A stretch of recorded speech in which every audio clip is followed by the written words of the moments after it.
આજે 10 જ મિનિટમાં આપણે સુખડી બનાવીએ. આવી જાઓ. યસ. અમે કઢાયું ગરમ મૂક્યું છે. મેં 1 વાટકી ઘઉંનો ઝીણો લોટ લીધો છે. 1 વાટકીમાં આટલું ઓછું ઘી લીધું છે અને ગોળ લીધો છે, એને ઝીણો કરી દીધો છે, અથવા ચપ્પાથી કતરી નાખવાનો અથવા ઝીણો કરી દેવાનો. અને ગોળ છે ને અમુક ગોળ ગળે આવે છે, અમુક મોડા હોય છે. અમારો વધારે ગળ્યો છે એટલે મેં અડધી વાટકી જેટલો જ લીધો છે.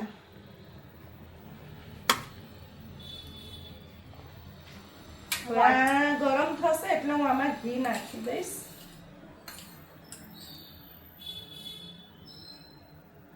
વાટકીના માપથી એટલે બતાવે છે કે થોડુંક ઈઝી થઈ છે આપણી માટે સમજવું એમ, કારણ કે અમારા જેવા જે નવા નિશાળિયા હોય ને એ લોકોને ગળ્યું બનાવવામાં બહુ તકલીફ થતી હોય છે. હવે આ ઘી ગરમ થઈ ગયું છે એટલે આટલી આ વાટકી ઝીણો લોટ છે એ હું નાખી દઈશ.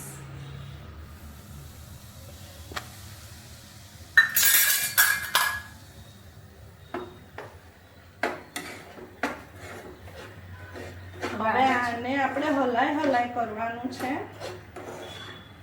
ધીરા તાપે શેકવાનું છે. ક્યાં સુધી શેકવાનું મમ્મી એને? આ છે ને હમણાં લાલ બી પડી જશે, પ્લસ છે ને એમાં સરસ સ્મેલ આવશે. ઓકે.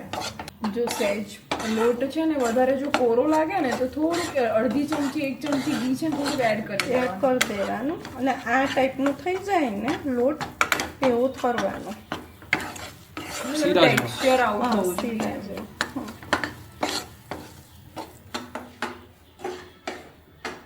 મને તો હજી નથી આવડતું જે સ્વીટ્સ બનાવતી. સુખડી તો સરસ તરત જ બની જાય છે. બની જાય. એમાં વાર નથી. ઈઝી રેસીપી છે. ખાલી આમાં કેવું કે ક્યારે બંધ કરવાનો ગેસ, ક્યારે ચેન્જ કરવાનો એ જ બધું ઇમ્પોર્ટન્ટ હોય. અત્યારે કેટલો તાપ છે? અત્યારે એકદમ મીડિયમ. જોઈ શકો છો ના, એકદમ ધીરો જ. જો ફૂલ ગેસે કરીએ ને તો બહુ જો. ફટાફટ થઈ હવે જાય. આ જો કેટલું સરસ ગુલાબી કલર થઈ ગયો. હવે આમાં છે ને આપણે ગોળ છીણીને રાખ્યો છે ને એ નાખી દેવાનો. જો સ્મેલ આવી ને, સ્મેલ આવી ને. હા, હવે આ સ્મેલ આવી ને એટલે હવે આ ગોળ આવું છીણ કરી રાખ્યો ને ઝીણો નાખી દેવાનો.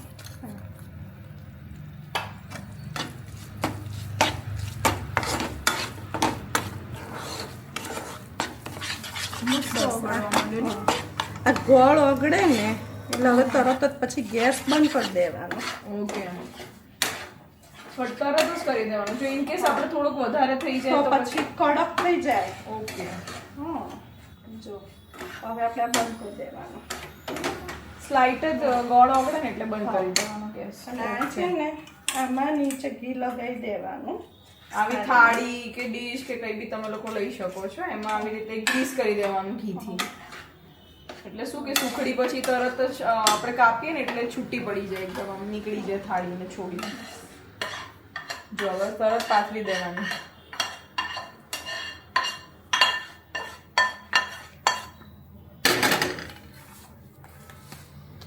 ના થોડું ક્વિક કરવું પડે ને મમ્મી? હા,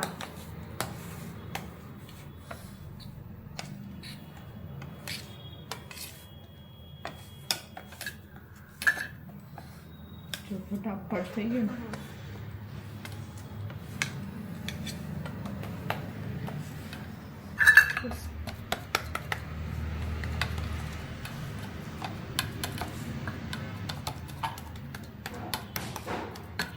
ગોળની કોણી છે ને આ શું રહ્યું?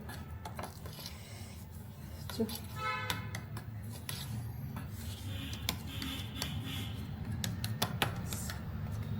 તો સવારે ઠંડી પડે ને ત્યાં સુધી થોડું વેઇટ કરવાનું આપણે. હા, ઠંડી પડે ને પછી જ એના પીસ કરવાના. અપ્રોક્સિમેટલી કેટલો ટાઈમ? 10 મિનિટ, આમ 5 મિનિટ. 5 મિનિટ પછી તરત જ કરશો ને એટલે થઈ જશે. જો કેવી સરસ થઈ ગઈ ને સુખડી. વાહ મમ્મી વાહ, ચમકે છે આ તો.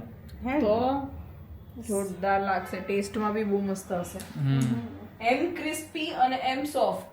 અમુક સુખડી કેવી હોય ખબર છે ને, ચ્યુઇંગમ જેવી આમ ચાવી પડાય. અને આને હજુ તમારે બિસ્કિટ જેવી કરવી હોય તો આ છે ને થોડીક હજુ થવા દેવાનું. જે આપણે ગોળ નાખીને ઉતારી દઈએ છે ને એ ઉતાર નહીં દેવાનો. લોટ થોડો વધારે શેકાય પછી ગોળ નાખવાનો અને ગોળ બરાબર ઓગળે ને પછી ઉતારશો તો થોડી બિસ્કિટ જેવી થશે. બરાબર. અને આ છે ને આપણે મવડીમાં ખાઈએ છે ને એવી થશે. મવડીની સુખડી તો બહુ ફેમસ છે. હા, આ મવડી જેવી થશે. જોઈએ હવે થોડીક વારમાં આપણે. કારણ કે બધાની છે ને ટેકનિક જે થોડીક અલગ અલગ હોય. અમુક લોકો છે ને સુખડી જાડી રાખતા હોય, અમુક લોકો પતલી રાખતા હોય. એમ આપણે પતલી રાખીએ છીએ. એટલે જેને જેવી ટેક્સચર જોઈતી હોય એવું એ લોકો રાખી શકે છે. જો આવી રીતે મસ્ત ચોસલા કરી દેવાના. ચોસલા કહેવાય મમ્મી આને? હા, ને ચોસલા કહેવાય. હવે આની ઉપર બધા ઉપર બદામ પિસ્તા જે નાખો એ ઉપર પણ નખાય. પણ આપણા ઘરમાં બધા ઓછું ખાય છે, સિમ્પલ જ ખાય છે. એટલે આપણે બધું બહુ નથી કરતા. ખાસ કરીને હું ડ્રાય ફ્રૂટ્સ મને બહુ જ ઓછા ભાવે. આવી રીતે અંદર આવે ને એકદમ લીસી બની ગઈ છે. મખમલી શું છે એ સુખડી મમ્મીની છે ને હંમેશાથી ટેવ છે. ભજીયું બનાવે કે સુખડી બનાવે, કશું બનાવે ને એટલે એક કટકો છે ને એ આવી રીતે ગેસ ઉપર સગડી આગળ મૂકી દેવાનું જેથી ક્યારે કોઈ દિવસ ખૂટો પડતો નથી. ખૂટો મીન્સ ખાવા બેઠા ને કોઈ તો ખૂટે નહીં. હા, મને એવી ટેવ જ છે, કોઈ બી રસોઈ બનાવું ને એટલે હું થોડીક તો મૂકી જ દઉં. સરસ. મમ્મીની ટેવો બધી સારી છે. હા. હમણાં સુખડી ટેસ્ટ કરીએ. હવે બની ગઈ છે. મમ્મી હવે ટેસ્ટ કરાવશે આપણને. કાઢ તો મમ્મી. જો કેટલી સોફ્ટ થઈ છે. સોફ્ટ થઈ છે. જરૂર છે. ચાક તો રુચિ. પકડતા તૂટી જાય. લાવ મને આપો, હું ચાકુ ભાઈ. રિવ્યુ મારો લેવાનો તમારે મેન. બહુ જ અમેઝિંગ. બહુ જ અમેઝિંગ છે. સેમ મવડી જેવી. એકદમ સોફ્ટ છે ગાઈઝ. સેમ મોડી જેવી છે. ઓસમ. એક ખાઈએ ને જો એ ખાધા જ કરીએ એવું થાય. મજા આવે એવી. બસ ચલો, thank you so much. Yummy છે એકદમ. બહુ યમ્મી છે ને. મમ્મીને થેન્ક યુ કહો. Yes, thank you so much mummy. ખાજો ને મને યાદ કરજો. જો તમે આ રીતે સુખડી બનાવો અને તમે ક્યાંય અટકો અને કોઈ સજેશન્સની જરૂર હોય તો અમને કમેન્ટ જરૂરથી કરજો. અને તમે કોઈ નવી રેસીપીથી, નવી ટેકનિકથી બનાવતા હોય તો એ બી અમને જણાવજો, તો અમે એ પણ ટ્રાય કરીશું. And thank you so much for watching hour videos. અને આવી જ બીજી રેસિપીઝ 10 મિનિટમાં કેવી રીતની જોવી હોય તો તમે અમને સબસ્ક્રાઇબ કરજો and you will see our recipes.